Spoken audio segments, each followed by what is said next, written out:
భారత్ పై నిత్యం డ్రాగన్ విషం కక్కుతోంది. సరిహద్దులో కయ్యానికి కాలు దువ్వుతోంది. భారత భూభాగాలపైన కన్నేసింది. పలు ప్రాంతాలలో భారీ నిర్మాణాలను కూడా చేపట్టింది. కశ్మీర్ విషయంలో పాకిస్తాన్ను ఏకతోస్తోంది. భారత్ను ఇరుకున పెట్టేందుకు ప్రయత్నిస్తోంది. అయితే భారత్ ఎప్పటికప్పుడు చైనా చర్యలను అంతర్జాతీయ సమాజం ముందు ఎండగడుతూనే ఉంది. భారతే కాదు, ప్రతి భారతీయుడు చైనా తీరుపైన ఉడికిపోతాడు. బ్రిటన్ ప్రధాని పదవికి పోటీ పడుతున్న భారత సంతతికి చెందిన రిషి సునక్ సైతం చైనా పైన నిప్పులు కురిపించారు. తాను ప్రధాని పదవి చేపడితే డ్రాగన్ కోరలు పీకుతానని రిషి ప్రకటించారు.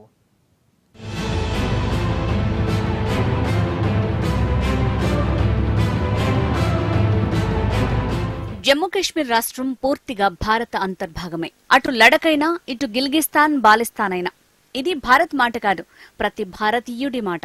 అయితే లడక్ వైపు డ్రాగన్ కంట్రీ తన కుయుక్తులను ప్రదర్శిస్తూనే ఉంది. భారత భూభాగాలను సొంతం చేసుకునేందుకు నిత్యం కయ్యానికి కాలుదువ్వుతోంది. సరిహద్దులో కృత్రిమ గ్రామాలను నిర్మిస్తూ అంతర్జాతీయ నిబంధనలను ఉల్లంఘిస్తోంది. మరోవైపు పాకిస్తాన్ ఆక్రమిత కశ్మీర్ పీఓకేలోని గిల్గిత్, బాలిస్తాన్లోని బెల్ట్ అండ్ రోడ్ ని నిర్మిస్తోంది. అంతేకాదు పీఓకేలోని పలు ప్రాంతాలను పాకిస్తాన్ నుంచి సొంతం చేసుకుంది. అత్యంత కీలకమైన పీఓకేలో తిష్ట వేసేందుకు యత్నిస్తోంది. సరిహద్దుల్లో చైనా తీరును ఎప్పటికప్పుడు భారత్ ఎండగడుతూనే ఉంది. అయినా డ్రాగన్ కు మాత్రం బుద్ధి రావటం లేదు. సరిహద్దులోనే కాదు, అంతర్జాతీయంగా కూడా చైనా తీరుపై తీవ్ర విమర్శలు వ్యక్తమవుతున్నాయి.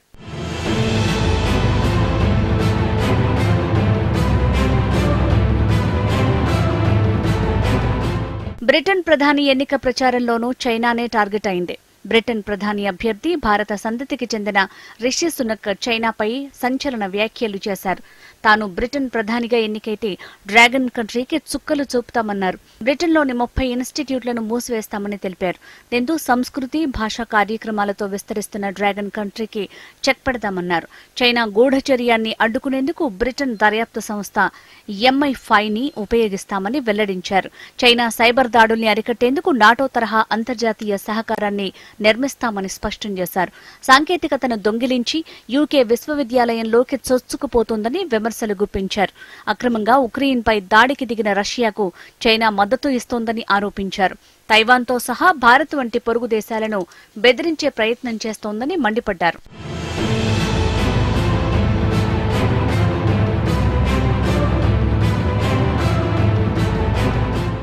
డ్రాగన్ కంట్రీ చేపట్టిన బెల్ట్ అండ్ రోడ్ పథకంపైన రిషి సునక్ తీవ్ర వ్యాఖ్యలు చేశారు. అప్పులను ఆశ చూపి అభివృద్ధి చెందుతున్న దేశాలను తన కంట్రోల్లోకి తెచ్చుకుంటోందని విమర్శించారు. జిన్జియాంగ్, హాంకాంగ్లోని సొంత ప్రజల్ని వేధించడం, అరెస్టులు చేస్తూ మానవ హక్కులను చైనా కాలరాస్తోందని ఆరోపించారు. వారి కరెన్సీని తగ్గిస్తూ అంతర్జాతీయ ఆర్థిక వ్యవస్థను చైనా అనుకూలంగా మలుచుకున్న తీరును రిషి ఖండించారు. చాలా కాలంగా బ్రిటన్తో పాటు పశ్చిమ ప్రాంతంలోని రాజకీయ నాయకులు చైనాకు ఎర్రతివాచి పరిచిందన్నారు. చైనా కుటిల బుద్ధిపై గుడ్డిగా వ్యవహరించారని ఆగ్రహం వ్యక్తం చేశారు. ప్రధానిగా బాధ్యతలు చేపట్టిన మొదటి రోజు నుంచి డ్రాగన్ ను కట్టడి చేసేందుకు యత్నిస్తానని రిషి చెప్పారు. ఇదిలా ఉంటే యూకే చైనా సంబంధాల అభివృద్ధికి రిషి సునాక్ సరైన వ్యక్తి అని డ్రాగన్ అధికారిక మీడియా గ్లోబల్ టైమ్స్ ఇటీవల పేర్కొనడం గమనార్హం. చైనా, రష్యా పట్ల రిషి సునాక్ బలహీనుడిగా ప్రత్యర్థి లిజ్ ట్రస్ ఆరోపించారు. దీంతో భారత్ శత్రువే తన శత్రువు అన్నట్టుగా రిషి రెచ్చిపోయారు.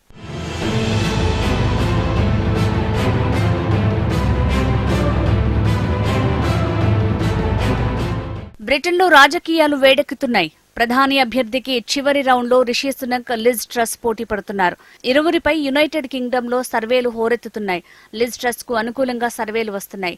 టోరీ నేతల్లో ఎక్కువ మంది లిజ్ ట్రస్ వైపే మొగ్గు చూపుతున్నట్టు సర్వేలు చెబుతున్నాయి. అయితే మొదటి నుంచే సర్వేలు రిషికి సానుకూలంగా లేవు. అయినప్పటికీ ప్రతి రౌండ్లోనూ ముందంజలోనే ఉన్నారు. ఇప్పుడు కూడా అదే జరుగుతోంది. సర్వేలు పెద్ద మ్యాటర్ కాదని బ్రిటన్ రాజకీయ పరిశీలకులు కూడా చెప్తున్నారు. ప్రత్యర్థి లేజర్ పార్టీపై గెలిపించే సామర్థ్యమున్న వారికి టోరీ నేతలు జై కొడతారని అంటున్నారు. లేబర్ పార్టీని ఎదుర్కొనే సత్తా లిజ్ ట్రస్ కు లేదంటున్నారు. రిషి సునక్కే అవకాశాలు ఎక్కువగా ఉన్నాయని విశ్లేషకులు స్పష్టం చేస్తున్నారు. అయితే తన ప్రధాని పదవిని కోల్పోవడంతో పాటు సొంత పార్టీ నేతలే ద్వేషించేలా రిషినే చేశారని తాత్కాలిక ప్రధాని బోరిస్ రగిలిపోతున్నారు. ఆయన రిషికి వ్యతిరేకంగా ప్రచారం చేస్తున్నట్టు అనుమానాలు వ్యక్తమవుతున్నాయి. లిజ్ ట్రస్ కు అనుకూలంగా ప్రచారం చేస్తున్నట్టు తెలుస్తోంది.